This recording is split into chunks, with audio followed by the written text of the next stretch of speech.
대표님 네. 일단은 바쁘신 와중에도 이렇게 오늘 시간 내주셔서 너무 감사드리고요. 이제는 상장하신 지 조금 시간이 지났지만은 그래도 3빌리언 하면은 주식 투자하는 사람 입장에서는 굉장히 핫한 종목이거든요. 음, 이게 또 여러 이제 주식 투자하시는 분들이나 뭐 일반 여러 이쪽 업황에 관심 있는 분들이 굉장히 관심 있게 지켜보는 기업이기도 하고, 그래서 오늘 되게 찾아뵙고 싶었었고 이렇게 시간 내주셔서 정말 감사합니다. 대표님, 일단은 저희 좀 더 딥다이브 하기 전에 네. 조금 되게 컴팩트하게 3빌리언은 무엇을 하는 회사인지, 그리고 대표님은 어떠한 분인지 되게 음. 컴팩트하고 짧게 좀 소개해 줄 수 있을까요? 3빌리언은 이제 인공지능 기술 기반으로 유전변이 해석이라는 기술을 강점을 가지고 있는 회사고요. 이걸 기반으로 희귀질환 진단 유전자 검사를 글로벌에 서비스를 하고 있는 회사다. 이렇게 말씀을 드릴 수가 있습니다. 네. 현재 글로벌 지금 어제까지 카운트 해보니까 저희가 상장할 때 70개국, 60개국 정도 말씀드렸었는데 지금 93개국으로 또 늘었고요. 저희가 서비스하고 있는 국가들이. 그래서 90개국 이상의 저희가 글로벌에 서비스를 하고 있고 글로벌 매출이 70%를 넘어가는 시점에 와 있고요. 그래서 굉장히 빠르게 분기별로 계속 성장하고 있는 회사다 이렇게 말씀을 드릴 수가 있습니다. 올해 보면 1분기, 2분기, 3분기 해서 평균적으로 30% 이상씩 분기별로 계속 30% 이상 성장을 또 하고 있고요. 네. 그래서 굉장히 빠르게 성장을 하고 있기 때문에 아마 이제 뭐 주식 투자에 관심 있으신 분이라던가 이런 분들은 장기적인 관점에서 이제 봐주시면 되게 좋을 것 같아요. 네. 감사합니다. 그리고 금창원 대표님은 어떠한 분이신지 음, 짧게 또 소개해 줄 수 있을까요? 네. 저도 이제 생명정보학, 바이오인포메틱스라는 걸 이제 전공을 했고요. 바이오인포메틱스가 사실 인공지능인데 도메인이 바이오인 인공지능 학문이다. 이렇게 생각해 주시면 딱 맞거든요. 그래서 이제 바이오인포메틱스를 이제 전공을 하고 자연스럽게 이제 지놈 데이터를 기반으로 해서 인포메틱스를 하는 것들을 꾸준히 이제 연구를 해왔고 그러다가 이제 전체 지놈, 사람의 엑솜이나 혹은 홀지놈이라고 얘기를 하는데 엑솜이나 지놈 전체 지놈을 데이터를 기반으로 가장 이제 효과적으로 이제 서비스를 시장에 있는 언메이트 니즈를 풀 수 있는 문제가 이제 희귀질환 진단 문제였고요. 네. 그래서 이제 자연스럽게 이 3빌리언을 창업하게 됐다. 이렇게 설명을 드릴 수 있을 것 같습니다. 알겠습니다, 대표님. 3빌리언을 창업하시기까지 음, 그리고 창업하시기 전에 일단은 그런 뭐 여러 시도들이라든가 음, 어떻게 또 창업하게 되셨는지 좀 음. 그런 이니셜 스토리들이 궁금합니다.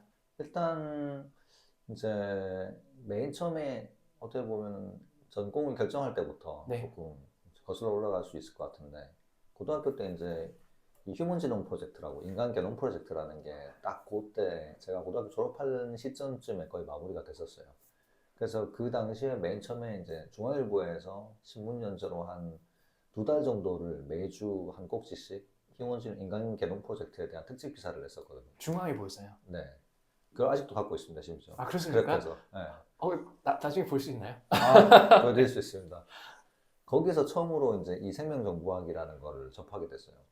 이게 30억 개의 DNA, 인간의 염기 서열이 이제 밝혀지게 되면 그걸 인간 손으로 이제 일일이 다 이제 뭔가 분석하고 연구할 수 없기 때문에 컴퓨터의 도움이 필요하다. 그거를 하는 학문이 생명정보학이라는 학문이 최근에 신생학문으로 떠오르고 있다. 이런 얘기가 이제 그 신문 기사에 실렸었거든요. 난 이거를 하면 되게 좋을 것 같다는 생각을 했었어요. 고등학생 때요. 고등학교 때. 네. 근데 갑자기 그렇게 확 다 오신 거예요, 그게? 원래 이제 생명과학을 전공하려고 했었어요. 음, 그러고 있다가 생명과학에서 뭔가 좀 유니크한 거를 하고 싶다라는 생각은 그냥 어렴풋이 가지고 있었죠. 그러다가 이제 생명정보학을 알게 됐고, 네. 생명정보학을 전공할 이제 찬스가 생겼을 때, 이거를 선택을 해서 이제 계속 전공을 할 수가 있었고, 그러면서 또 하나는 생명정보학이 신생학문이었는데, 뭔가 학계보다는 산업계에 뭔가 사람들한테 도움이 되는 거를 좀 하면 좋겠다. 이런 생각도 갖고 있었어요. 어렴풋이. 그렇게 갖고 있다가, 제 3밀리언의 두 번째 창업이거든요. 그러세요? 네. 첫 번째 창업은 제가 이제 박사과정 가고 나서 이제 창업을 했었고요. 이게 두 번째 창업인데, 첫 번째 창업을 했을 때를 생각해 보면, 이제 어렴풋이 창업을 하면 좋을 것 같다는 생각이 있었는데, 그때 때마침 같이 할 수 있는 좋은 동료를 만나게 됐어요. 네. 그래서 첫 번째 창업을 하게 됐었고, 네. 첫 번째 창업은 이제 실패로 돌아갔고요. 네. 실패하고 나서 이제 2년 만에 다시 이제 3빌리언을 창업하게 됐었던 거죠. 대표님, 그 혹시 뭐 실례가 안 된다면은 당시에 이제 음, 창업이라는 것 자체가 쉽지가 않잖아요. 또 그쵸. 너무 난관도 많고 당시에는 이제 음, 좋은 동료를 만났음에도 불구하고 왜 실패를 했는지 음, 그거 좀 여쭤봐도 괜찮을까요? 네. 그때는 엔지니어 3명이 창업했었어요. 엔지니어만 딱 모여있는 3명의 팀이 창업했었고, 기술이 좋으면 나머지는 모든 게 다 따라올 거야 라고 생각했었어요. 어렴풋이. 되게 이상적으로. 근데 막상 해보면서 이제 제가 깨닫게 된 거는 창업은 사실 필요한 게 되게 많잖아요. 테크도 필요하고, 마케팅 세일즈도 필요하고, 재무도 필요하고, 투자도 잘 받아야 되고, 모든 게 다 잘 돼야 되는데, 그 어느 하나 빵꾸가 나면은 사업은 잘 될 수가 없구나를 이제 느끼게 됐죠. 근데 저희 첫 번째 창업의 실패를 돌아보면은 기술의 외에는 나머지는 다 빵꾸가 나 있는 상태였어요.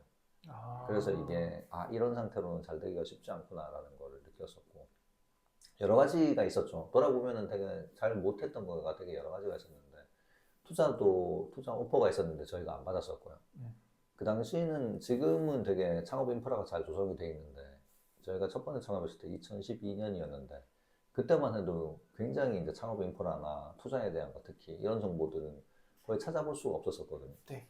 근데 뭔가 그런 거에 너무 준비가 안 돼 있었고 지분이 조금이라도 이제 투자를 받아서 희석되는 것 자체를 굉장히 두려워했었던 그런 상황도 있었고요. 음, 그러다 보니까 돈을 벌어서 서바이벌 해야 된다. 그러다 보니까 SI 사업도 저희가 많이 했었고요.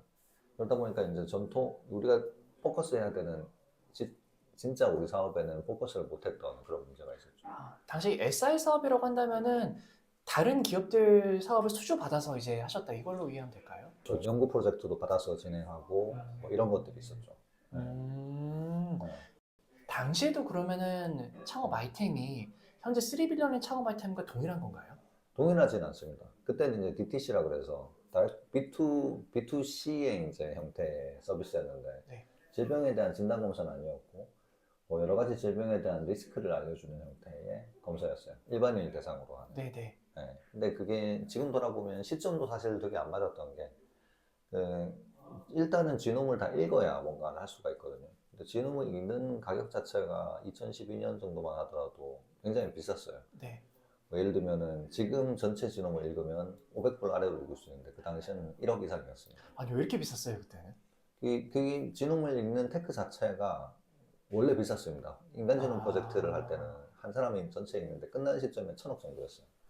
1,000억 정도였던 천억이요. 게 2010년 초반에 들어서 1억 정도로 떨어졌었고요. 그것도 음, 엄청난 발전이었죠. 근데 그게 더욱더 발전해가지고 지금은 500불 이하까지 떨어져 있죠. 네. 그렇군요. 실험적인 테크. 실제로 이제 검체에서 DNA를 읽어내는 기술이니까 네. 거기에 필요한 이제 케미컬 기술이라던가 이런 것들이 굉장히 발전했다라고 아, 말씀을 드릴 수 있을 것 같아요. 네. 알겠습니다. 그러면은 첫 번째 창업 이후에 곧바로 이제 다시 3빌리언을 창업을 하신 건가요? 아니면? 그 1년 한 반 정도는 이제 회사에 들어가 있다가 네. 그 회사에 이제 시드 투자를 받아가지고 네네. 3빌리언을 창업하게 됐죠.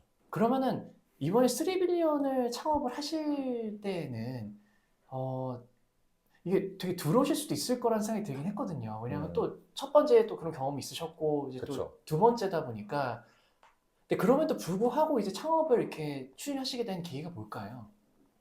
제가 3빌리언 창업할 때가 36이었거든요. 36이요. 네. 음, 그때 말씀하신 대로 그런 두려움들이 있었죠. 음, 그때 어느 정도 이제 일단 첫 번째 창업을 실패하긴 했지만 요건 이제 논외인데 첫 네. 번째 창업을 실패하고 나서 실패를 두려워할 필요는 없구나라는 걸 많이 느꼈어요.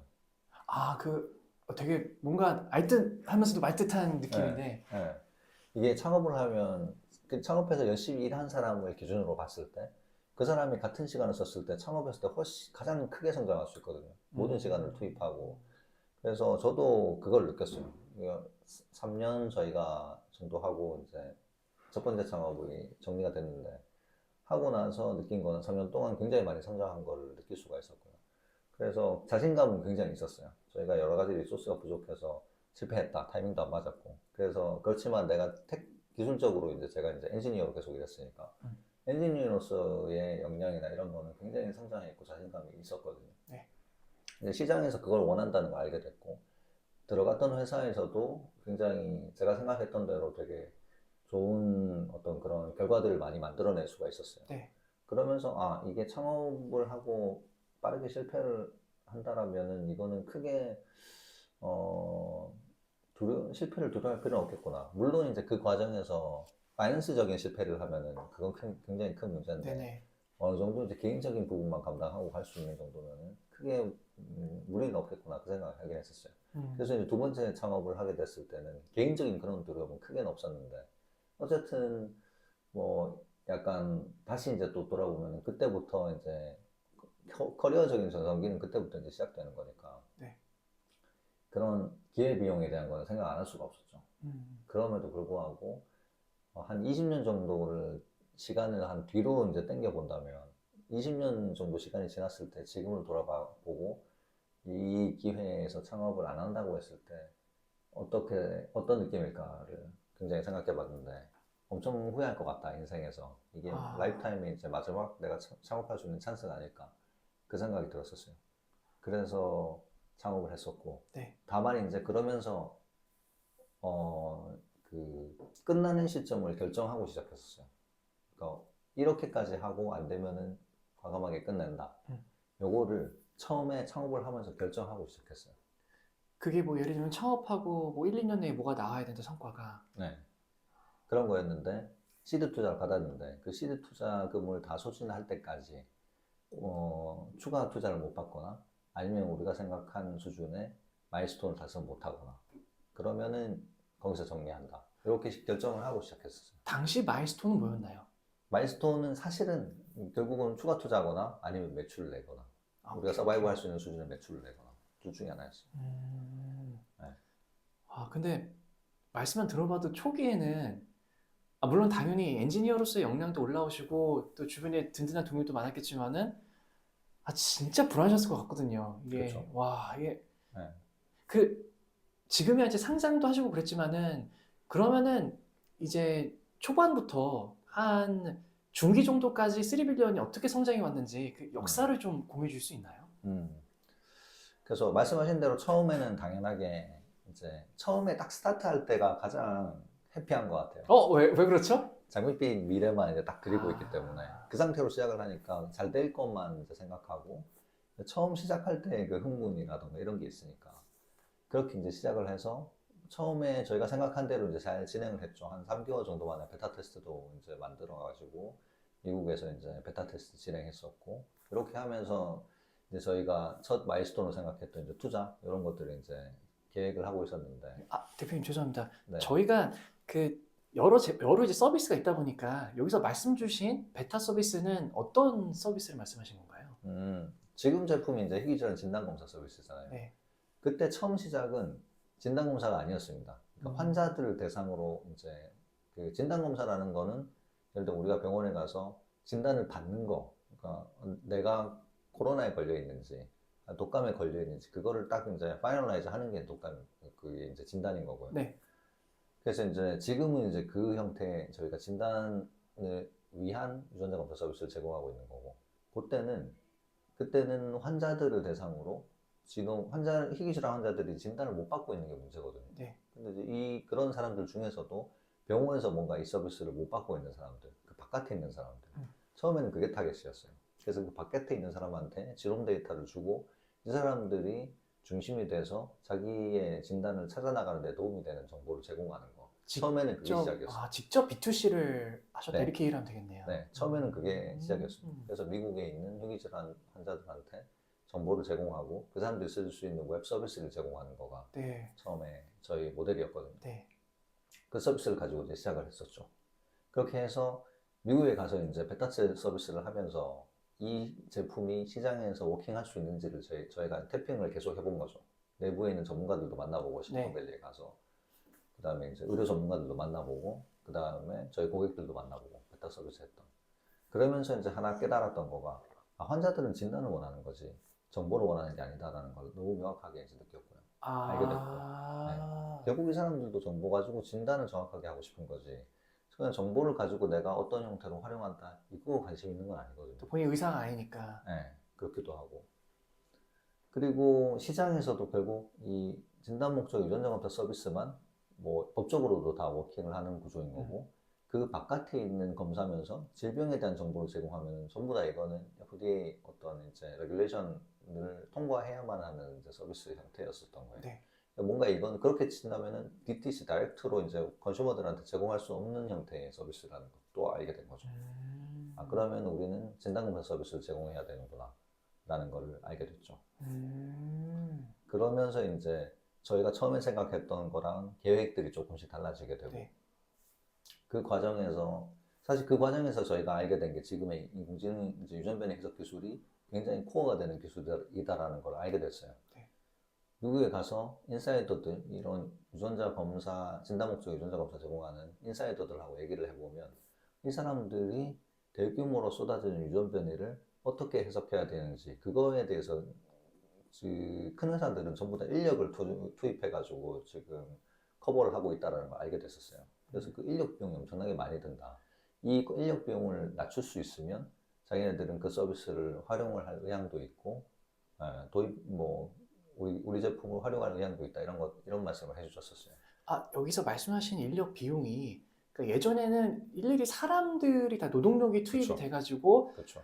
그냥 날밤 새면서 이제 아, 이 사람은 뭐 잘못됐어 이렇게 일일이 노동집약적이었던 거를 이제 그냥 하나의 소프트웨어로 다 이제 끝내버렸다 이렇게 이해하면 될까요? 그렇죠. 그 방향으로 이제 가는 방향이었는데 저희가 창업했던 2016년만 해도 그런 것들이 굉장히 부족했었고요. 그래서 이제 그런 시장에서는 이제 그런 소프트웨어나 인공지능 기술에 대한 이제 니즈가 생기고 있는 시점이었던 거죠. 아, 그렇군요. 대표님 그 실제 이제 현장에서 어떻게 돌아가는지 궁금해서 그럼 예전 방식 같은 경우는 이게 뭐 랩에서 어떻게 되는 거예요? 뭐 환자의 예를 들면 뭐 혈액 샘플을 채취해 와가지고 그렇죠. 뭐 그걸 다 일일이 뭐 현미경으로 본다든가 뭐 이런 방식이었던 거예요. 데이터가 읽어내는 건 똑같았어요. 음. 그래서 저희도 마찬가지로 저기 옆에 있는 랩에 혈액 샘플하고 이런 샘플들이 다 오거든요. 네. 그러면 이제 그거를 이제 지놈 시퀀싱을 하는 부분까지는 실험실에서 이제 어느 정도 효율적으로 다 잡혀 있어요. 그럼 데이터가 이제 생산이 돼요. 네. 데이터가 생산이 됐을 때부터 문제가 되는데 예전에는 싱글진 유전자 검사, 유전자 한두 개 정도 읽어서 이제 진단 검사를 하는 게 일반적이었거든요. 한두 개만. 네. 네. 그러면은 해석해야 되는 유전 변이 수도 몇 개 없었어요.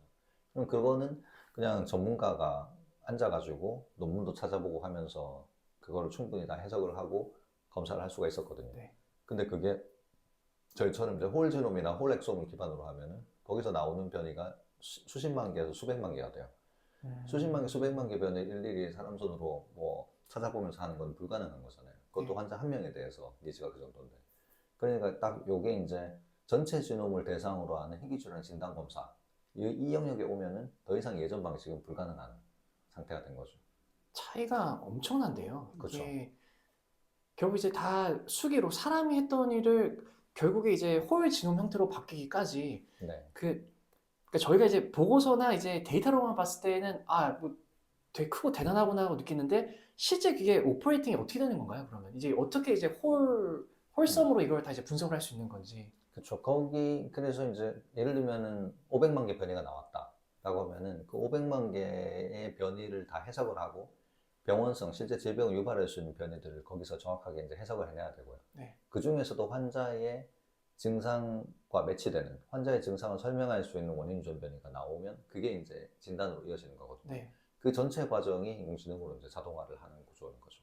그럼 애초에 그러니까 인공지능으로 이제 머신러닝을 돌리시기 전에 이 데이터 라이브러리는 어떻게 확보를 하신 거예요? 이걸. 데이터는 굉장히 많은 게 필요하거든요. 네. 뭐 지놈 데이터도 필요하고 그 해석에 관련된 굉장히 다양한 정보들이 필요합니다. 예를 들면 DB를 쓰는 것만 해도 저희가 한 100여 개 정도 되고요. 아, 그 다음에 그런 것들이 계속 자동으로 업데이트가 되고 있고요. 그 다음에 계속 쏟아지는 논문만 해도 1년에 뭐 수십만 편이 쏟아지거든요. 네. 그런 것들도 변이 해석에 맞는 정보들을 그 안에서 자동으로 추려내는 작업들 이런 것들이 이제 다 필요하게 되는 거죠. 네. 근데 사실 유전 변이 해석이라는 것만 딱 놓고 보면 뭔가 인공지능 모델 하나가 해결할 수 있을 것 같지만 말씀해 주신 대로 이런 정보들을 취합하는 것도 인공지능이 해야 되고요. 그 안에서 뭔가 추려내는 거, 그 다음에 여기서 각각의 어떤 그 기준에 맞춰가지고 해석하는 거, 이런 것들도 다 각각의 이제 인공지능 모델들이 다 필요하게 되는 거죠. 그래서 사실은 굉장히 복잡한 시스템입니다. 네. 저희도 사업을 이제 시작한 지 만 8년이 됐는데, 8년 동안 계속 구축하고 업데이트를 하고 있어도 네. 여전히 할 일들이 많거든요. 그래서 이제 이런 것들이 어떻게 보면 뭐 대표적으로 이제 얘기가 나오는 건데, 사소한 혁신들이 굉장히 많이 필요한 영역입니다. 뭔가 하나를 그냥 띵 해가지고 누군가가 뭐 모델 하나 만들어가지고 해결되는 분야는 아니고요. 굉장히 사소한 어떤 혁신들이 켜켜이 쌓여가지고 이 유전변 해석이라는 것, 그다음에 희귀질환 환자 진단이라는 것들을 잘할 수 있는 이제 기술력이 갖춰지는 분야다. 이렇게 말씀을 드릴 수 있는 것 같아요. 와, 대표님, 그럼 초반에는 이 데이터 라이브러리를 구축하기 위해서 물론 오픈 소스도 많겠지만은 그런 희귀질환 정보 같은 경우 왠지 또 유료나 돈으로 사와야 되는 부분도 되게 클 것 같긴 하거든요. 음, 뭐 애초에 환자 데이터는 돈을 주고 살려도 살 수가 없습니다. 그런 정보 오픈된 거가 사실 거의 없어요. 그다음에 이제 뭐 특정 질병에 대해서 이제 병원성 변이, 이제 특정 예를 들어 논문으로 보고되는 내용들 있잖아요.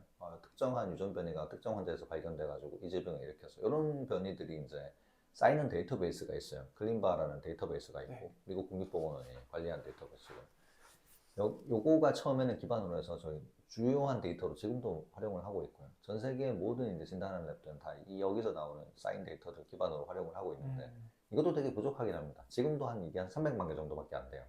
근데 해석해야 되는 변이는 무한대의 변이에요. S&P만 해도 90억 개 정도 되고요. 300만 개로 90억 개도 해석을 하는 것도 데이터만 기반으로 하면은 뭐 대부분을 놓치는 거잖아요. 그러니까 인공지능 모델이 필요한 거고, 인공지능 모델이 데이터가 충분하지 않은 이제 변이에 대해서도 해석을 할 수가 있어야 되는 거죠. 네. 그게 이제 인공지능이 잘할 수 있는 거고요. 인공지능이라는 거가 기존에 예를 들면은 질병을 일으키는 변이, 질병이 안 일으키는 변이의 특성을 학습한 다음에 뭔가 새로운 노블한 변이가 나왔을 때 인공지능이 이거를 변이가 있는지 없는지를 예측을 잘한다. 이게 이제 인공지능이 제일 잘할 수 있는 영역이잖아요. 네. 그래서 이제 희귀질환 진단에서는 인공지능이 진짜 꼭 필요하고 유전자 검사라는 굉장히 다양한 이제 유전자 검사도 굉장히 다양한 영역이 있잖아요. 암 진단도 있고 희귀질환 진단도 있고 뭐 특정한 이제 질병에 대한 진단도 있고 되게 많은 게 있는데 이 희귀질환 진단은 전체 유전자를 다 봐야 되는 검사거든요. 여기서는 이 인공지능의 도움이 절실히 필요한 영역이라고 얘기를 할 수가 있죠. 그럼 애초에 데이 1부터 3빌리언은 인공지능으로 모든 싸움을 풀어가자가 이제 주춧돌이 됐던 거고. 저희가 처음부터라기보다는 네. 아까 말씀드렸던 맨 처음에 이제 DTC에서 음. 이제 진단검사가 넘어올 때, 네. 그때 이제 저희가 여기서 핵심 키가 되는 거는 인공지능 유전변이 해석 기술이다라는 걸 알게 됐고, 그 시점에서부터 저희가 인공지능 유전변이 해석 기술에 포커스를 하고 온 거죠. 그렇게 보면 저희가 창업한 게 2016년이고, 인공지능 유전변이 해석에 포커스를 둔 거는 1년 후 정도라고 보시면 됩니다. 너무 재밌네요. 그러면은 당시 이제 데이터 라이브러리나 이런 것도 이제 모으시지만은 인공지능 모델을 만들어야 되잖아요. 이런 같은 경우 그냥 저희가 뭐 오픈 소스 쪽 이게 저희가 조합해서 만들어낸 아니면 클라우드 통해서 뭐 그렇게 쓰셨던 건지. 저희는 직접 만든 거죠. 아, 개발도 다 인터널리 다 하셨던 거군요. 네. 어떻게 보면 또 아예 또 다른 분야이기도 한데 인공지능이 키킹 하는 거는 이쪽 엔지니어링 쪽에서는 그렇지 않나요? 그럴 수 있죠. 그래서 개발 그냥 완전히 민바닥부터 저희는 다 소프트웨어를 저희가 다 구축을 한 상태인 거죠. 네네. 네. 아, 외부의 데이터, 외부의 소프트웨어를 썼다라는 거가 이제 뭐 여기도 굉장히 많은 게 필요해요. 네. 이 유전체를 해석을 하고 이제 최종적으로 진단까지 가는데 굉장히 여러 단계가 있는데 맨 앞 단계는 유전 변이를 찾아내는 거. 이제 그러면 이제 뭐 유전 변이 시퀀서는 복잡한 얘기인데 시퀀서라는 게 있고요. 시퀀서라는 거는 거의 글로벌 독점한 회사가 있어요. 그게 이제 지놈을 읽어내는 거. 실험적으로 지놈을 읽어내는 기계가 있거든요. 죄송합니다. 그 회사 제가 이쪽 분야를 잘 모르긴 하지만 그게 일루미나인가요? 맞습니다. 네, 그 회사의 일루미나 기계를 써서 지놈을 읽어내는 거는 거의 대부분의 이제 전 세계에 있는 어떤 앱들도 거의 이제 동일하게 쓰고 있고, 거긴 차별화가 없습니다. 그래서 거기서 변이를 읽어내는 것까지가 이제 하나의 이제 프로세스고요. 네. 그 다음에 저희가 포커스하고 있는 건 변이가 나왔을 때 이 변이의 병원성을 해석하고 진단으로 연결되는 거. 그래서 저희의 테크는 여기에 이제 중심이 되어 있다고 보시면 되죠. 포커스가 되어 있다고 보시면. 그쪽은 좀 더 후방이고 우린 전방에 있는 거네요. 우리가 후방이고, 우리가 후방이고 전방. 네, 네. 일루미나가 네네. 전방에 있는 거죠. 저희도 그럼 읽어낼 때는 일루미나 기계를 사용하는 건가요? 그렇죠. 네. 아, 그렇구나. 그리고 나서 이제 그 다음부터의 영역에서는 이제 다른 쪽 이제 경쟁자들이 많이 없는 걸로 제가 알고 있는데. 많지는 않습니다. 네네. 이 유전변이 해석이라는 거에 강점을 가지고 이제 사업화를 하고 있는 회사는 글로벌에 그렇게 많지는 않아요. 뭐 아무리 많이 잡아도 한 10개 정도 잡을 수 있으려나. 별로 없네요. 네. 네네. 그렇게 보면은 이제 이게 뭐 10개, 20개가 많다고 생각할 수 있는 사람도 있는데 네. 어떤 섹터를 보더라도 글로벌 전체에서 이 정도의 이제 메인 회사가 숫자가 이 정도라고 하면은 경쟁이 되게 쉬운 분야라고 얘기할 수 있을 것 같아요. 저는 그래서 한국 회사면서 글로벌 나가서 전 세계 1등이 될 수 있는 찬스가 열려 있는 분야라고 생각합니다. 다른 분야들은 쉽지 않다고 생각해요. 저는 네. 뭐 자율주행 자동차, 음. 자율주행 자동차를 테슬라랑 비교해 봤을 때 한국에서도 하시는 회사도 많잖아요. 근데 현실적으로 따져봤을 때 이 테슬라가 쌓은 이 광범위한 이 학습 데이터 이거를 넘어설 수 있는 어떤 인공지능 모델이 나올 수 있을까? 쉽지 않다고 보거든요. 근데 저희 분야는 우리가 1등이 될 수 있는 찬스가 열려 있어요. 1등 회사하고 지금 글로벌에서 저희 분야의 1등 회사랑 저희랑 1년에 쌓는 데이터가 5배 안쪽으로 차이 나거든요. 네. 이거를 저희가 계속 좁혀나가고 있고 빠르게. 그리고 1년에 10만 건 하면은 세계 1등 일단 데이터 쌓는 속도로는 세계 1등 회사가 될 수 있어요. 1년에 10만 건이요. 네. 저희가 1년에 이제 2만 건 정도 하고 있거든요. 네. 5배 정도 쌓으면 1등 회사가 될 수 있는 찬스가 있는 거니까 여기는 다른 어떤 분야랑 비교해서도 저희가 글로벌 1등 회사가 될 수 있는 찬스가 확률이 높은 지금 시점에 와 있다라고 저는 생각을 하고 있어요. 대표님, 그러면은 물론 여러 꼭지가 있겠지만은 이 데이터 쌓는 것도 하나 되게 중요한 꼭지인 것처럼 중요하죠. 느껴지거든요. 네. 이게 근데 1년에 10만 건 쌓는 방법이라든가 1년에 2만 건을 쌓는 방법이라든가 그 차이가 뭔가요? 어떻게 이렇게 차이가 나는 건가요? 결국 이제 뭐 지금 이제 저희보다 더 빨리 쌓고 있는 이제 1등 회사를 놓고 보면은 사업을 오래 했고요. 네, 그래서 거의 이제 회사 이름이 뭔가요, 거기는? 진DX. 진DX. 네. 네. 커스터머 베이스가 뭐 저희보다 훨씬 크죠. 오래 했고, 그다음에 미국 회사이기 때문에 네. 미국에서 이제 지금 성장을 빠르게 하고 있기 때문에 음. 저희보다 이제 빠른 거고, 저희도 그래서 미국에 가서 이 경쟁을 하는 거, 플러스 저희가 지금 93개국에 저희가 서비스를 네. 하고 있다고 말씀드렸잖아요. 그럼 이제 진덱스 같은 회사는 미국에만 포커스하고 있는 회사거든요. 저희가 미국에서 어느 정도 따라가면서 다른 이제 시장에서 이 성장 속도를 계속 이제 저희가 지금 1년에 한 두세 배씩 성장하고 있으니까 엄청 빨리 성장하고 계시네요. 그렇죠. 그래서 그거를 다른 시장에서도 그 속도를 유지하고 미국 시장에서도 따라가는 거를 저희가 어느 정도 할 수 있으면 충분히 그 이상을 넘어설 수 있는 계산이 나오거든요. 네. 네. 그래서 5년 안에 저희가 연간 10만 건 하는 회사로 가는 게 목표고 네. 지금 연간 10만 건을 하면 미국 시장에서 성장을 진짜 그 정도로 할 수 있으면 연매출이 이제 한 2천억까지도 나올 수 있는 2천억이 넘죠. 2천억이 아니라 5천억 정도 네. 나올 수 있는데 그걸 100% 미국에서 할 수 있으면 네. 근데 이제 5년 안에 그래서 10만 건 글로벌 다양한 국가에 성장하면서 저희는 1,000억 이상 가는 거 요거를 현재 단기적인 목표로 가지고 있습니다. 알겠습니다. 대표님, 그럼 지금 말씀해 주신 대로 우리 데이터 라이브러리 구축부터 이제 우리가 AI를 돌려서 이제 시퀀싱까지 요 토대 베이스를 바탕으로 서두에서도 이제 좀 짚어주시긴 했지만은 저희가 그래도 몇 가지 서비스를 제공을 하고 있잖아요. 그게 이제 B2B든 B2C든 그 저희 중요한 부분만 살짝 짚어주실 수 있을까요? 결국 저희는 이제 핵유전자 진단검사 서비스니까 네. 그냥 이게 거의 한 대부분이라고 생각하시면 되고요. 그 이외에는 이제 시퀀싱은 자체적으로 할 수 있는데 뒤쪽이 안 되는 예를 들면 병원이라던가 네. 혹은 이제 검사기관이라던가 있을 수가 있어요. 그런 데는 저희 소프트웨어만 쓸 수 있게 이거를 따로 사스 형태 소프트웨어로 저희가 구축을 해서 서비스를 이제 시작을 합니다. 그렇다면 진단 서비스라고 하시면은 네. 이게 이해를 하기 쉽게 생각을 해본다면은 저희가 그러면은 실제 병원이나 이런 데 같이 들어가서 이제 환자분들이 오시면은 그때 진단을 같이 해드리는 그 서비스 생각하면 될까요? 오히려 이제 룬시나 뷰노 같은 서비스 아시나요? 룬시나 뷰노 네네. 같은 데는 이제 네. 엑스레이가 뜨면은 소프트웨어를 써가지고 실제 이제 영상의학과 전문의가 진단을 할 때 더 빠르게 찾는 걸 도와주는 소프트웨어잖아요.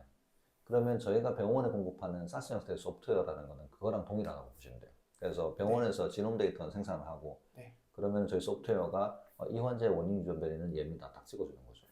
기본적으로는 저희는 이제 체외 진단 검사를 제공하는 거죠. 그 병원에서 검체가 추출이 돼서 저희 쪽으로 검체가 오면 네. 그러면은 최종 진단 검사 결과를 저희가 저쪽으로 병원으로 전달하는 아, 거죠. 결국에 저희가 B2B 병원을 상대로 현재는 고객 매출량이 가장 높다고 생각하면 되겠네요. 그렇죠. 그렇게 보시면 됩니다. 그게 네. 대부분이라고 보시면 돼요. 아, 알겠습니다. 이해했습니다. 네네. 네. 네. 아, 결국에 그렇다면은 말씀하신 대로 굳이 3개 국가에서 지금 저희 채널이 쫙 뿌려져 있으니까 네. 병원분들 대상으로 이제 또 여러 경쟁자들이 많이 있는 건 아니지만은 또 영업에 나가는 과정도 되게 험난할 것 같긴 하거든요. 그 실제로 영업이나 이런 마케팅이 어려울 것 같은데 그 숙제들을 어떻게 풀어나가시나요? 저희가 현재까지 해외 오피스가 한 군데도 없어요. 아, 근데 93개국이나 뚫으신 거예요? 그렇죠.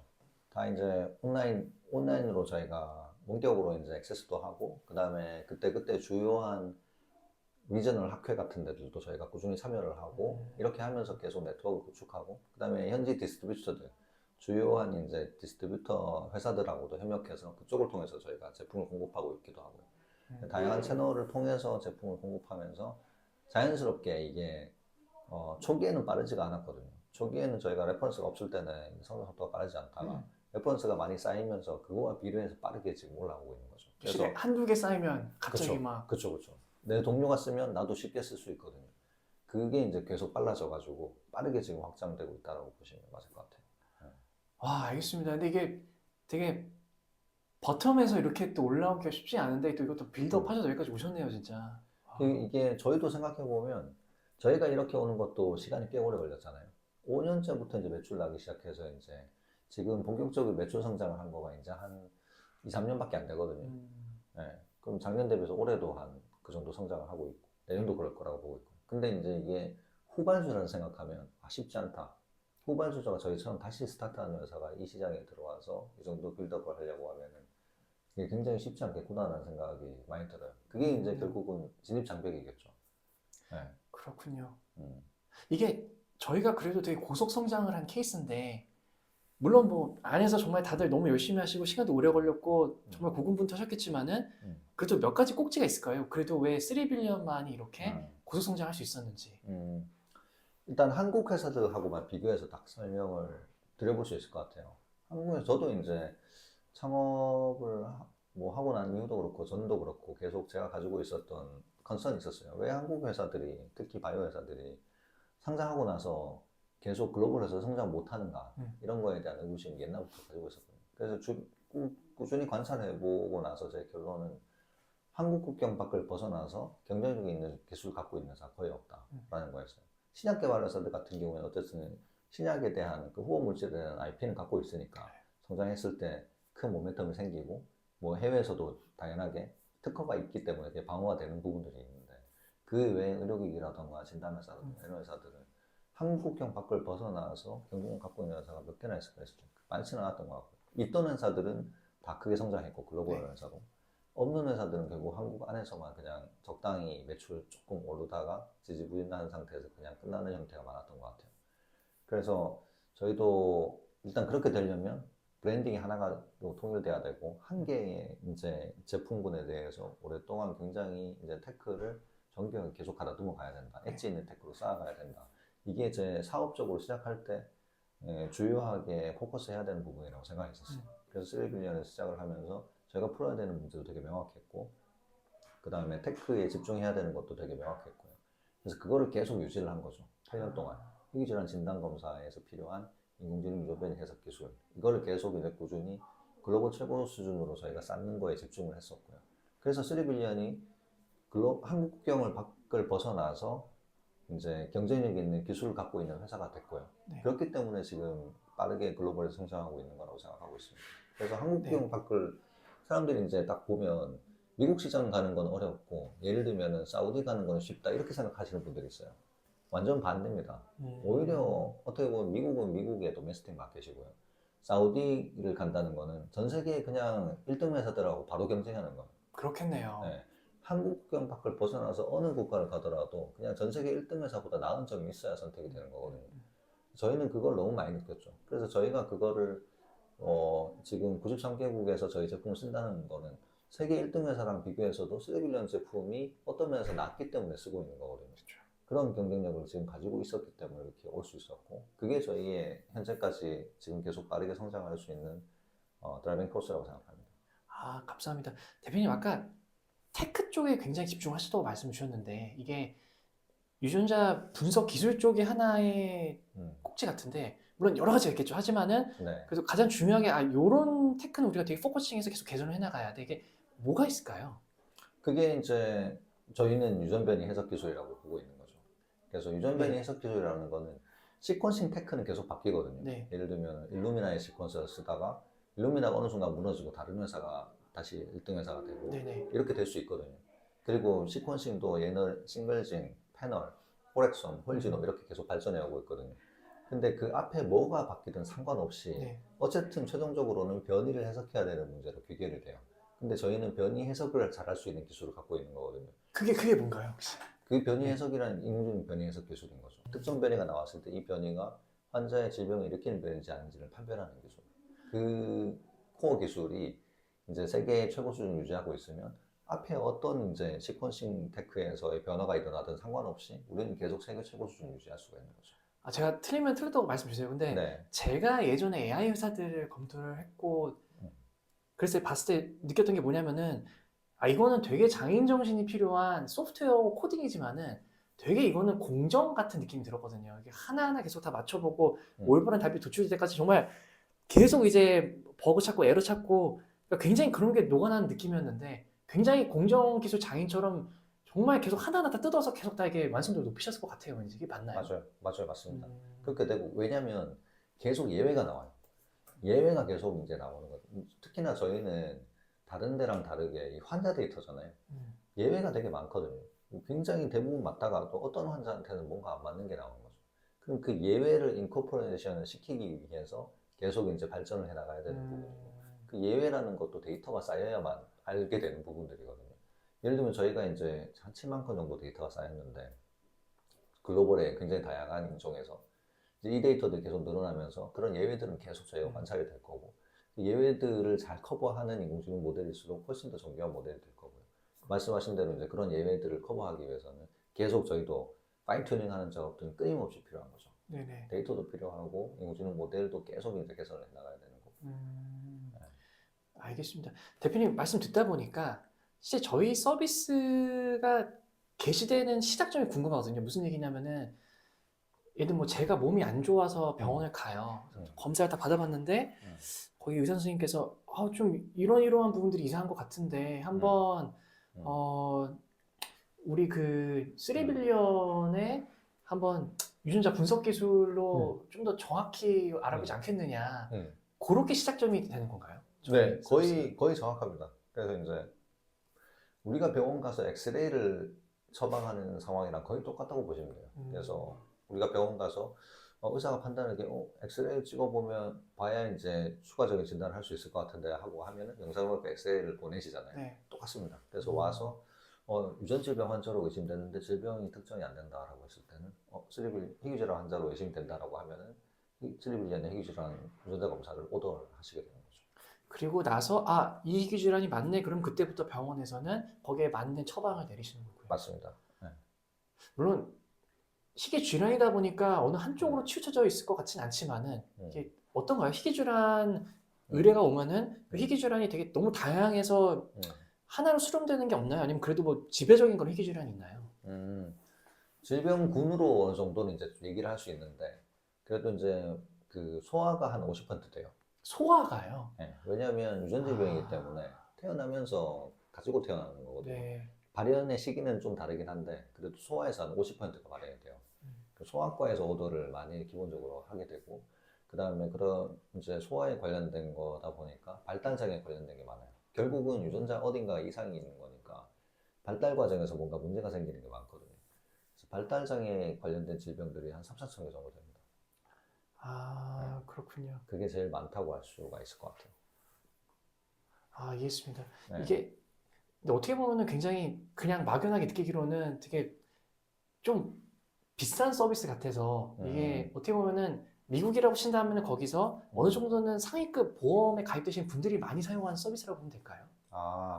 이거는 미국에서는 지금 거의 이제 환자들 같은 경우에는 보험 커버가 거의 다 되고 있어요. 아, 그래요? 공보험, 메디케이드, 메디케어가 서비스하고 커버하고 있고, 그다음에 메디케이드, 메디케어 서비스 하니까 당연하게 이제 사보험들 따라서 이제 쭉 해가지고 지금은 전체 보험사의 한 70% 정도가 이 보험을 커버하고 있어서 웬만하면은 환자분들은 요 검사에 대한 것들 보험 커버를 받으실 수가 있습니다. 그래서 네네. 미국이 보험 커버하고 있기 때문에 미국 시장 갔을 때의 장점은 이제 건당 비용이 저희가 높아진다, 매출이 높아진다는 장점이 있는 거죠. 네. 그래서 저희가 지금 서비스하는 가격으로 보면 한 6배, 5배에서 한 7배 정도 차이 나거든요. 그럼 한 개의 제품을 팔면은 미국 가면 매출이 그만큼 올라가는 거죠. 네. 아, 그러면은 한국과 미국의 그 저희 판매 단가라는 표현이 맞는지는 모르겠지만 그 차이가 꽤 크군요. 그렇죠. 미국과 그 외 시장. 미국과 맞는 것 시장. 같아요. 아, 네. 알겠습니다. 네. 저희 입장에서는 계속 글로벌 판로를 뚫으시는 게 매출 성장 쪽으로는 좋을 수밖에 없겠네요. 그리고 이제 희귀질환이라는 게 결국 유전질병인데, 유전질병은 결국 인구비례 시장이거든요. 그래서 자연스럽게 저희는 시작할 때부터 해외 지향의 이제 향해 서비스로 시작을 했다라고 보시면 돼요. 그래서 네. 지금 이제 해외 매출 70%가 넘어갔다고 말씀드렸는데, 아주 이상적으로 보면 99대 1 정도가 돼야 이상적입니다. 아, 그렇습니까? 가장 저희가 크게 성장한 시점이라고 하면 99대 1 정도가 될 것 같아요. 해외 99. 딱 인구 비례만큼 85분에 5천만 명 정도. 그 정도가 이제 매출 비중이 나오는 게 맞다고 보실 수 있을 것 같아요.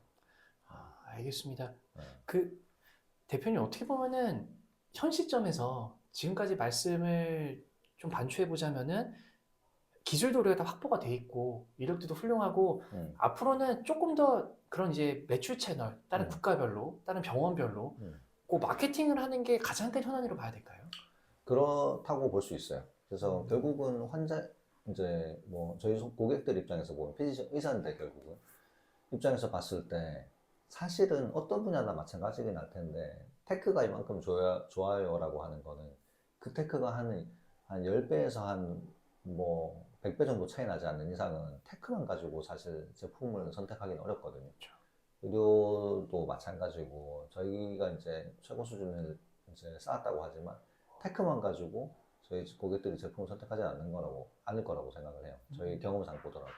그러면은 신뢰가 훨씬 더 중요하고요.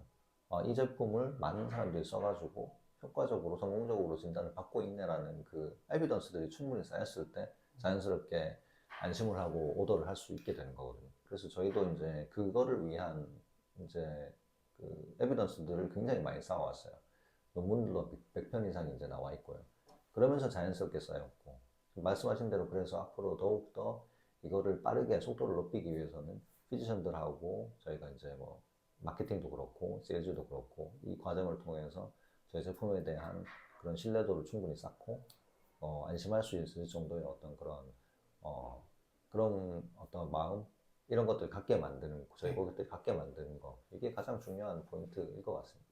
그 신뢰도라는 말씀을 주셨는데 이게 의사 입장에서 결국 그 신뢰도를 쌓으려면은 1위나 다른 업체들의 분석 기술이 있는데 그래도 3빌리언을 물론 저희가 또 많이 잠식을 빨리 하고 계시죠. 채택하게 되는 이유는 결국 우리 그 분석 아웃컴이 더 정밀하고 더 정확해서 그런 건가요? 그런 부분들도 저희가 계속 말씀을 드리는 부분들이 있고 재분석이라는 부분도 있고 진단이 안 되는 비율도 높거든요. 그럼 진단이 안 되는 비율 중에 상당수는 아직까지 그 사람이 갖고 있는 질병이 디파인이 안 됐기 때문에 질병이 계속 디파인이 새로 되고 있거든요. 연간에 200개에서 300개 정도씩 계속 새로운 질병이 나오는데 오늘 진단받았는데 사실 이 사람의 질병은 3달 후에 디파인이 되는 거죠. 네. 그러면은 데이터는 똑같은데 곧 3달 후에 진단받으면 진단되는 환자분이거든요. 그래서 이런 경우는 저희가 진단 실패하는 경우는 재분석이라는 거를 무료로 계속 제공드리고 있어요. 저희는 일단 그 부분을 컴퓨테이션 자동화를 해놔서 그냥 매일매일 자동으로 돌아가거든요. 그러다가 어느 순간 이 사람에 맞는 질병이 딱 찾아지면 그때 이제 저희가 무료로 그거를 추가적인 비용 없이 진단 결과를 제공을 드리죠. 이런 것도 차별화돼요. 너무 좋은 전략 같은데요. 근데 다른 데는 그런 거에서 다 비용을 부과한다는 거잖아요. 비용 부과하죠. 아. 그래서 이런 부분들도 있고. 실제적으로 이제 고객들이 느낄 수 있는 베네핏을 저희가 계속 제공을 드리려고 하고 차별화되는 포인트들을 그런 것들 가지고 이제 고객들 설득을 저희가 하고 있죠. 아, 이해했습니다. 네. 이해했습니다. 대표님 그러면은 현 시점에서 네. 이제 되게 상장이란 게 정말 쉽지가 않잖아요. 그렇죠. 이게 음, 여러 이제 기업분들을 보면은 상장도 정말 운이 맞아야 이게 되더라고요. 맞습니다. 그 상장 준비부터 이제 상장하신 그 과정까지가 되게 음. 험나셨을 것 같은데 그 스토리를 약간 좀 들려줄 수 있을까요? 상장 뭐 통계만 보면은 우리나라에서 1000개 중에 한 5개 정도가 창업하면 올라간다고 하더라고요. 그것밖에 안 돼요? 네. 그리고 평균 12년에서 13년. 야, 그럼 벤처 캐피탈 투자를 하면 안 되는 비즈니스 같은데. 평균만 보면 진짜 네. 쉽지 않죠. 12년, 하면 안 될 것 13년. 같은데, 말씀 들어보면. 그래서 저희도 이제 그 투자 상장 시도를 2번 한 거거든요. 첫 번째는 이제 3년 전에 했었고요. 네. 2020 이제 2년 전이었군요. 2022년에 이제 이제 한번 시도를 했다가 철회를 했었고, 이번에 이제 2번째 시도 만에 이제 올라가게 된 건데, 그때는 왜 철회하셨나요? 이게 딱 말씀하신 대로 심사의 기조라던가 시장의 상황에 굉장히 분위기를 많이 타더라고요. 아, 그래서 플럭추에이션이 이제 시장이 있다라고 치면, 그럼 그때 저희가 딱 하기 전에도 굉장히 좋은 시점이었다가 이게 뭔가 딱 꺾이는 시점이었어요. 그래서 거래소의 이제 심사 기조가 그때 바이오를 보는 기준이 바뀌었어요. 그전에는 매출을 1도 안 보다가 기술성 평가에 대해서. 그 저희 시점부터 이제 매출을 보기 시작했어요. 그래서 갑자기. 네. 네, 딱 그 정도 시점이었던 것 같아요. 그래서 매출이 저희가 이제 처음 나기 시작해가지고 2년 차 정도 이제 올라오는 시점이었는데, 그때 매출이 우리가 이제 주장하는 거는 이제 글로벌에서 저희가 경쟁력이 있고 빠르게 글로벌에 성장할 거다라는 그림을 그려서 이제 저희는 이제 평가에 들어갔는데, 그러면 요게 현실화된 시점에서 올리는 게 좋지 않겠냐라는 게 첫 번째 이제 그런 리뷰가 왔었어요. 거래소에서. 근데 저희가 생각하기에도 타당하다. 그죠? 그런 내용이. 저희가 그 당시에 매출이 크지도 않았었고, 매출이 그때 5억 5천, 전년도 5억 5천 정도로 찍고, 2차년도 그 다음 시점에서 저희가 상장 평가를 받고 있는 시점이었거든요. 그래서 그 시점에서는, 이제, 거래소에서 제시하는 그 정도 숫자를 어느 정도는 찍고 저희가 올라가는 게 적당하겠다라고 저희도 판단이 들었었어요. 그래서 무리하지 않고 저희가 철회를 하고, 그럼 그 다음에 여기 이제 어느 정도 성장한 시점에서 상장을 하자라고 결정을 했었던 거죠. 네. 그래서 이제 2번째 이제 올해 이제 들어올 때는 이제 거래소에서 제시했던 수준은 저희가 넘어선 상태였고, 그리고 성장도 굉장히 빠르게 네. 연간 2~3배씩 빠르게 성장하는 이제 그림 그려져 있는 상태였기 때문에 크게 상장하는데 이슈가 없을 거다라고 생각하고 이제 상장을 이제 다시 이제 추진을 했고요. 네. 그렇게 했는데도 불구하고 이제 그렇게 했는데도 불구하고 거래소의 평가에서 이제 외부 전문가들이라던가 왔을 때는 네거티브한 의견들도 또 되게 많았었어요. 그래서 이걸 확신할 수가 없더라고요. 저는 이제 딱 그렇게 생각했었죠. 우리가 안 올라가면 다른 데를 올릴 때가 있을까라고 그런 자신감을 가지고 있는데, 굉장히 네거티브한 의견이 많았다고 해가지고, 이 상장이라는 건 정말 이제 뭐 확신할 수 없는 프로세스구나라는 걸 다시 한번 느꼈고. 혹시 당시에 네. 네거티브 의견 몇 가지 생각나는 게 있으세요?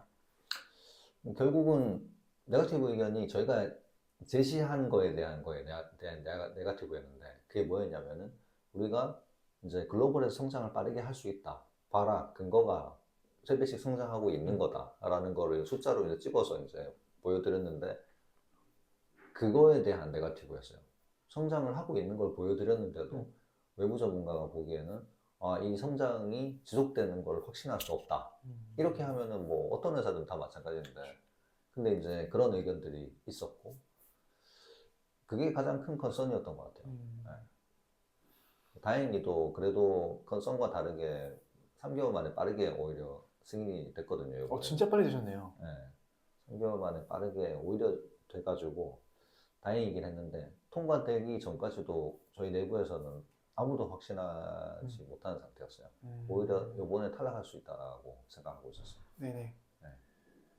제가 아시는 대표님 중에 지금 삼수하시는 대표님 계시거든요. 그래서 안 그래도 다음 주에 이제 같이 술 먹기로 했는데 진짜 쉽지 않습니다. 그래서 그분도 어쨌든 되게 한 분야만 자기 잡하시고 되게 그런 장인 정신 있으신 분이시라 네. 제가 좀 이 기운을 가져가서 좀 말씀을 드리도록 하겠습니다. 이렇게. 네. 저희도 저희가 기술성 특례 상장이었는데 기술성 평가를 한번 하고 그 다음에 이제 상장 예심을 하게 되잖아요. 두 번 결국은 평가를 거치게 되는데 그 두 단계에서 모두 이제 외부 전문가들이 와서 이제 평가를 하게 되고 주요하게 영향을 미치시게 되거든요. 그렇게 보면 그 당시에 외부 전문가가 어떤 분이 어사인 되느냐에 따라서 그 운이 엄청나게 많이 작용하는 것 같아요. 그래요. 만약에 외부 전문가가 어사인이 됐는데 어떤 우리가 하고 있는 분야에 대해서 네거티브한 생각을 가지고 계신 분이라고 하면 통과되기 어렵다. 기술성 평가도 그렇고. 이거 너무 랜덤 아니에요, 그러면? 왜냐면 어떠한 기술이나 분야도 프로랑 네거티브 그쵸. 시선이 존재하잖아요. 근데 하필이면 반대되는 시선이 오면은 그게 쉽지 않죠. 그래서 그거를 무마하기 위해서는 어떤 분이 오더라도 그래도 이제 그거를 통과하고 넘어가기 위해서는 충분한 근거가 쌓여야 된다. 그래서 근거가 충분히 쌓여 있는 것은 아무리 내가 네거티브한 생각을 가지고 있더라도 이거를 턴다운 시키기는 어렵거든요. 그거를 뭔가 턴다운 할 만한 뭔가 명확한 이유가 있기 전까지는.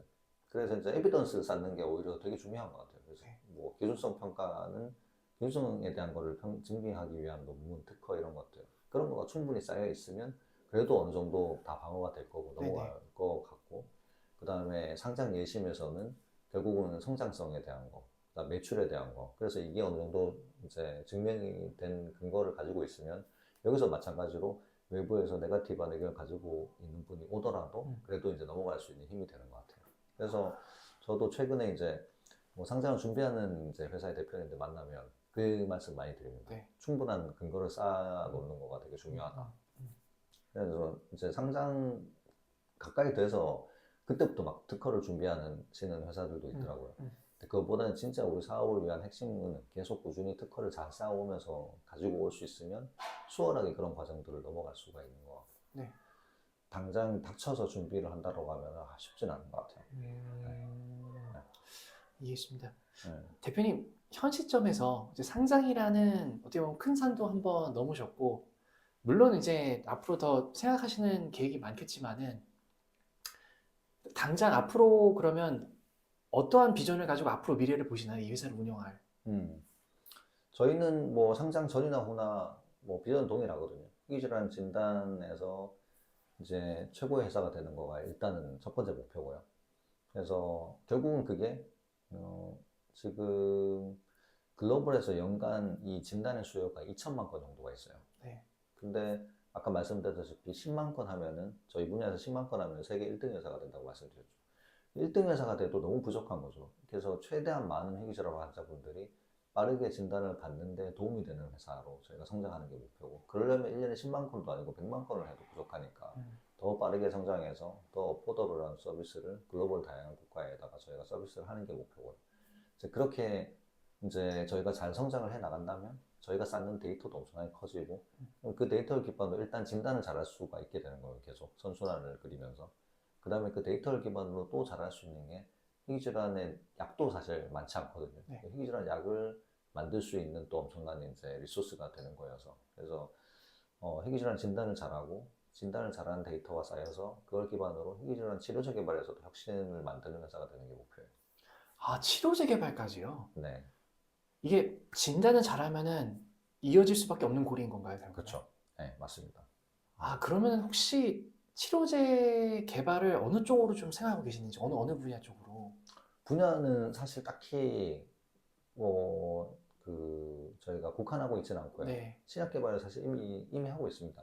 저희가 3년 정도는 이미 저희가 기술 개발을 이제 인공지능 신약 개발 기술을 저희가 지금 구축을 한 상태고 기술을 기반으로 해서 지금 초기 물질들을 저희가 몇 개 파이프라인을 만들어서 테스트를 지금 하고 있는 단계입니다. 인비트로 단계 일단 넘어가 있는 단계입니다.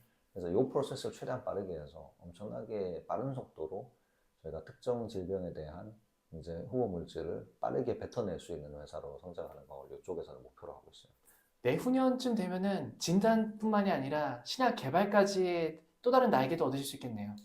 신약 개발에 대한 이제 첫 번째 저희 성과를 아마 내년 25년쯤에 보실 수 있지 않을까. 아, 그렇게 빨리요?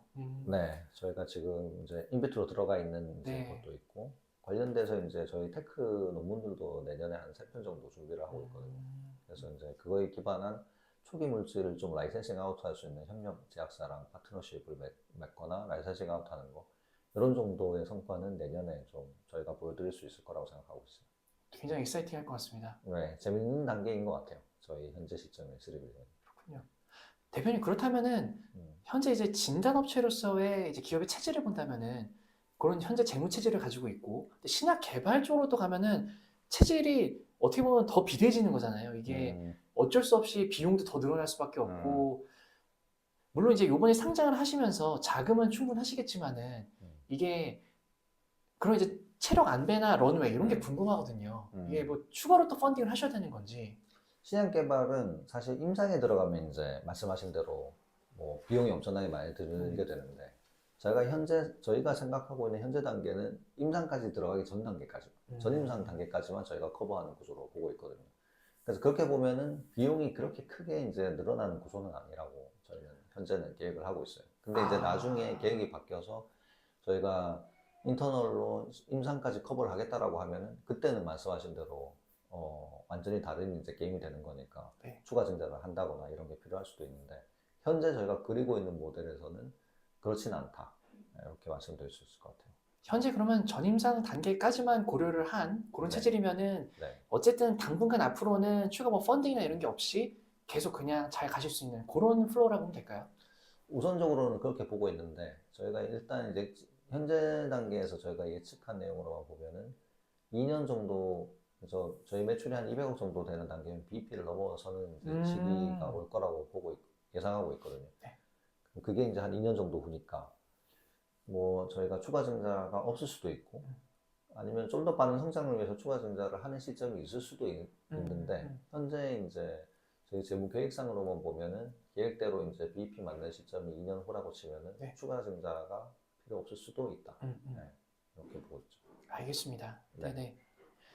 대표님 그 회사 관련된 향후 비전을 공유를 해주셨었는데 그냥 개인적으로 대표님 개인적인 입장에서 네. 예, 뭔가 좀 난 이걸 앞으로 좀 더 해야겠다. 더 이렇게 해야지 내가 성장할 수 있을 것 같다. 그냥 그게 있을까요? 그냥 개인적인 목표. 개인적인 목표를 저도 생각을 많이 해봤어요. 상장이 어느 정도 좀 결정이 되고, 좀 더 비전을 좀 더 크게 이제 좀 더 먼 미래를 10년, 20년을 놓고 이제 그려봤을 때, 결국 개인적인 비전이라는 거는 이게 결국 마찬가지 얘기인 것 같은데, 좀 더 행복해지는 방향이고, 좀 더 행복해지기 위해서는 의미 있는 일을 좀 더 사회에 크게 기여하는 방향일 때가 개인적으로도 훨씬 더 행복도가 높아질 것 같다라는 결론에 이르렀어요. 그러면 그걸 하는 방법이 뭐냐? 사람들이 흔히 보면은 다른 거를 생각하더라고요. 예를 들면 지금까지 했던 거가 아닌 다른 거를 해서 뭔가 거기서 더 성장하고. 근데 저는 오히려 생각하기에 우리 지금 3빌리언이 성장하는 방향, 이 비전이 달성되는 미래를 생각했을 때는 이거는 사실 죽을 때까지 해도 달성이 사실 어려운 문제일 거라고 생각하고 있어요. 왜냐하면 질병 개수가 10,000개가 넘는 희귀질환에서 굉장히 누구든지 빠르고 정확하게 진단받고 치료제도 지금 개발해야 될 게 뭐 한 7,000개는 개발해야 되거든요. 지금의 FDA에서 1년에 치료제가 개발되는 속도는 희귀질환 치료제만 보면은 유전질병 치료제 보면 30개 정도밖에 안 되거든요. 350년 걸린다는 계산이 나오거든요. 또 없네요, 진짜. 그러면 완전한 혁신이 필요하다는 얘기거든요. 그래서 이제 이 혁신을 만들어내는 것까지를 생각하면은 제 생애에서 이거를 의미 있는 수준으로 이노베이션을 만들어내는 거라고 하면은 이거보다 더 큰 어떤 챌린지가 있을까라는 생각이 들어요. 그래서 지금은 제 개인적인 목표나 3빌리언에 가는 목표나 사실 동일하다.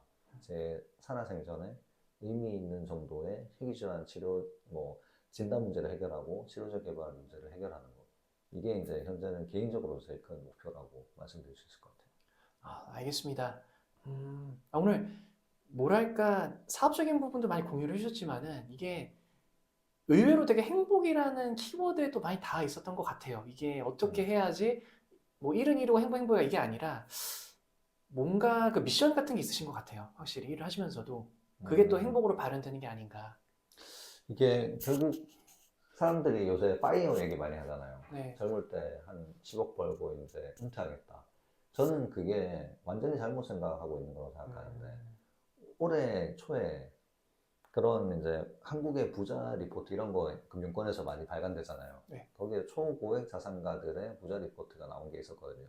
보면은 평균 자산이 300억 정도 되고, 근데 그분들이 평균 나이가 65세인데 일하고 있는 비율이 80%가 넘었어요.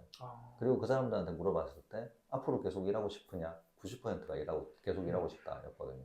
저는 그게 뭐냐면 일이 사라지면은 사회적 자아가 죽는 거거든요. 사회적 자아가 사라졌을 때 과연 그 사람들이 행복할 거냐? 돈은 많지만 이제 아무도 찾아오지 않는 뒷방 늙은이가 되는 거거든요.